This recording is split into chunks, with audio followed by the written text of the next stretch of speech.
আসসালামু আলাইকুম ওয়া রাহমাতুল্লাহি ওয়া বারাকাতুহু। প্রিয় শিক্ষার্থী বন্ধুরা, এ পর্বে আমরা দেখার চেষ্টা করব হচ্ছে অ্যারে। কি দেখার চেষ্টা করব হচ্ছে অ্যারে। অ্যারে খুবই চমৎকার একটা মেকানিজম। এইটা না জানলে আসলে পিএইচপি তে কিচ্ছু জানা যাবে না এবং অ্যাডভান্স এবং অ্যাডভান্স সম্বন্ধে জানতে হবে। তো এই পর্বে আমি একদম সিলি 1% মানে অ্যারে কাকে বলে বা কিভাবে ডিক্লেয়ার করতে হয় সামান্যতম একটু বিষয় আলোচনা করব এবং অ্যারে নিয়ে ডিটেইলস অনেক আলোচনা হবে। জাস্ট সংজ্ঞাটা একবার এই পর্বে আমি বলার চেষ্টা করব ইনশাআল্লাহ। array.php হয় নাই, অ্যারে পিএইচপি এর মাঝখানে একটা এইচপি। ওকে ওকে ফাইন। এখন আমরা এখানে যেটা করতে পারি তা হলো যে সে রাখলাম। এখন আমরা যেটা করব অ্যারে। অ্যারে কি সেটাকে বুঝি। অ্যারে বোঝার আগে আমরা একটু বোঝার চেষ্টা করি সেল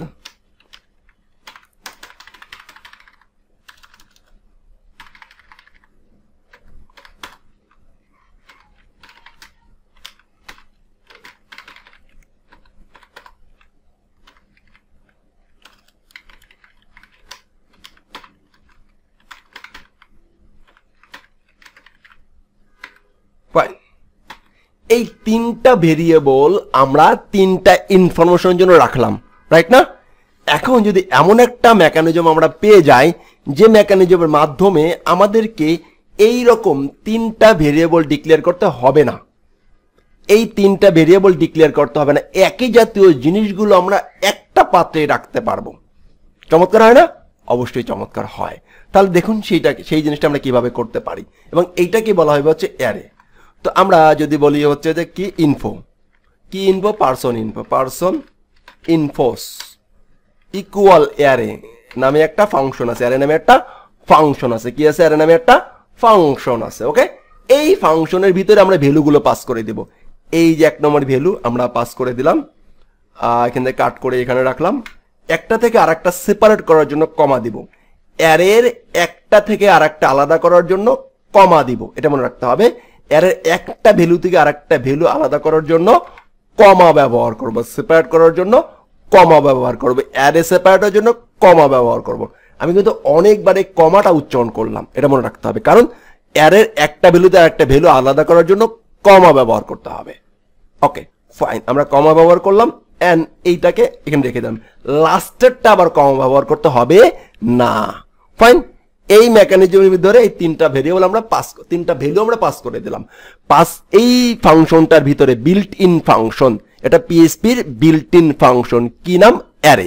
অ্যারের ভিতরে আমরা একাধিক ভ্যালু পাস করতে পারি এবং সেই ভ্যালুগুলোকে আমরা একটা পাত্রে রাখতে পারি, মানে একটা ভ্যারিয়েবলে রাখতে পারি। রাখলাম, দ্যাটস ইট। এবার দেখি আমরা এটাকে আমরা পাই কিনা বা এটা অ্যারে টাইপ কিনা। কি চেক করবো? var dam এন্ড এটাকে আমরা এখান থেকে এটাকে একটু এখানে পাস করে দেই এন্ড যদি আমরা এটাকে এবার একটু চেক করি যে কি অবস্থা তিনি আছেন এর অ্যারে।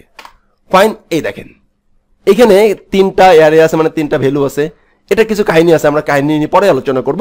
শুধু দেখলাম যে একটা ভেরিয়েবলের ভিতরে আমরা তিনটা মান রাখতে পারতেছি, তিনটা ভ্যালু রাখতে পারতেছি, মাল্টিপল ভ্যালু রাখতে পারতেছি, একাধিক ভ্যালু রাখতে পারতেছি। সে কিন্তু তখন আমাদেরকে এই যে এখানে তিনটা ভেরিয়েবল আর কল করে রাখতেছিল, এই কল কিন্তু আর করতে হচ্ছে না। এটা একটা সুবিধা, অসম্ভব ভালো সুবিধা।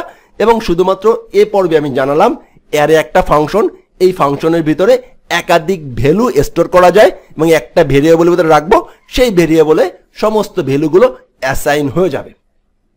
ভাই ডিটেলস, অবশ্যই ডিটেলস আসবে এবং বহুত ডিটেলস আলোচনা হবে।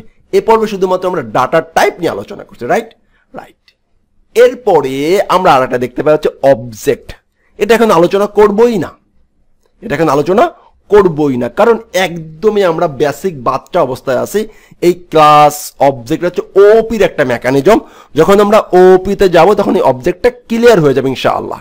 ওকে, এই জন্য এখন এটা নিয়ে আলোচনাই করলাম না, বাট অবজেক্ট নামে একটা ফাইল রেখে দিলাম। আলোচনাই করলাম না। ফাইন, এরপরে আমরা দেখতে পাবো হচ্ছে নাল একটা শূন্য জিনিস, একটা জিরো ভ্যালু, একটা স্পেসিফিক ডাটা টাইপ। নাল কি? এটা specific data type. null null.php এটা একটা স্পেসিফিক ডাটা টাইপ। ওকে, এই ডাটা টাইপের মাধ্যমে আমরা যদি কখনো কোনো ভেরিয়েবলের মান অ্যাসাইন করতে না চাই তাহলে আমরা স্ট্রিং দিয়ে নাল দিয়ে দিব, তার মানে হচ্ছে কোনো কিছু অ্যাসাইন করা নাই। যেমন আমরা যদি এটা চেক করি সে পিএইচপি এটা কিভাবে করে, ফাইন সে প্রথম অবস্থায় মানে ইনিশিয়াল অবস্থা, ওকে নেম ইকুয়াল এনি ওয়েলের নাম এটাও রাখতে পারি, তার মানে হচ্ছে ফাঁকা, তার মানে হচ্ছে ফাঁকা, কোনো ভ্যালু সে নাই অটোমেটিক্যালি। আবার এইখানে যদি আমরা সে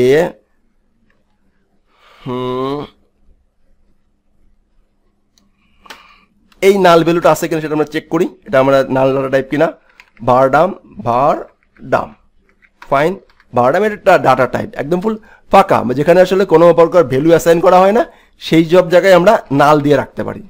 এই নালটা আমরা আবার ভালো বুঝবো, এই নালটা এটা খুব ভালো বুঝবো হচ্ছে মাইএসকিউএল যে ডাটাবেজে যে এটা আবার খুব ভালো বোঝার চেষ্টা করবো বা বুঝতে পারবো, ওকে। তো নাল যে একটা ডাটা টাইপ এটা আপনারা জেনে রাখেন, এবং দেখেন নাল এই যে আসছে, নাল এটা আসছে, এটা একটা ডাটা টাইপ এবং হচ্ছে কোনো ভ্যালু নাই। এরপরে আমরা দেখেছিলাম রিসোর্স, এটা আমরা পড়েছিলাম হচ্ছে রিসোর্স। রিসোর্সও অনেক বড় একটা ডাটা টাইপ, এটা অ্যাকচুয়াল হচ্ছে ডাটা টাইপ না, এটা আসলে অ্যাকচুয়াল ডাটা টাইপ না, এটা হচ্ছে একটা অনেকগুলো রেফারেন্সকে একসাথে স্টোর করে রাখে। এটার একটা এক্সাম্পল হতে পারে ডাটাবেস। ডাটাবেস এক ধরনের রিসোর্স ডাটা টাইপ, ডাটাবেস। তো এটা নিয়ে আমরা এখানে রেখে দিলাম, ডাটাবেসটা আমরা পরে আলোচনা করব। আর রিসোর্স ডট পিএইচপি, তো এটা কি ডাটাবেস হচ্ছে এক ধরনের resource data type, resource data type. তো এটা মোটামুটি আমরা সামনে আলোচনা করবো রিসোর্স নিয়ে। তো এই ছিল মোটামুটি 8 প্রকার ডাটা টাইপ, তার সংজ্ঞাগুলো অল্প অল্প করে বলা। তো অল্প অল্প করে বললাম, এরপরে আমরা প্রত্যেকটা জিনিসের এখন আবার একটু ডিপলি জানার চেষ্টা করব। তো নেক্সট স্টেপে আমরা স্ট্রিং নিয়ে কিছু জানার চেষ্টা করব, স্ট্রিং নিয়ে আবার শুরু থেকে শুরু করব এবং স্ট্রিং নিয়ে ডিপলি আস্তে আস্তে আস্তে আস্তে করে সব কিছুই বোঝার চেষ্টা করবো ইনশাআল্লাহ। যেমন সে যদি বলে নিতে চায়, যেমন স্ট্রিং এর লেন্থ কতটুকু, স্ট্রিং এর কতটুকু ওয়ার্ড আছে, কি করছে না করছে, এরকম মোটামুটি স্ট্রিং এর বিল্টিং অনেক ফাংশন আছে, স্ট্রিং নিয়ে কাজ করতে হবে আমাদেরকে, সেহেতু স্ট্রিং নিয়ে মোটামুটি আমরা বিল্ট ইন ফাংশনগুলো জেনে নেব, অনেক কিছু আমাদের দরকার হবে। তো এই ছিল, নেক্সট পর্বে আমরা স্ট্রিং নিয়ে কিছু বিল্ট ইন ফাংশন চেষ্টা করব বা স্ট্রিং নিয়ে একটু ডিপলি যাওয়ার চেষ্টা করবো ইনশাআল্লাহ তাআলা। ভালো থাকবেন, আসসালামু আলাইকুম ওয়া রাহমাতুল্লাহি ওয়া বারাকাতুহু।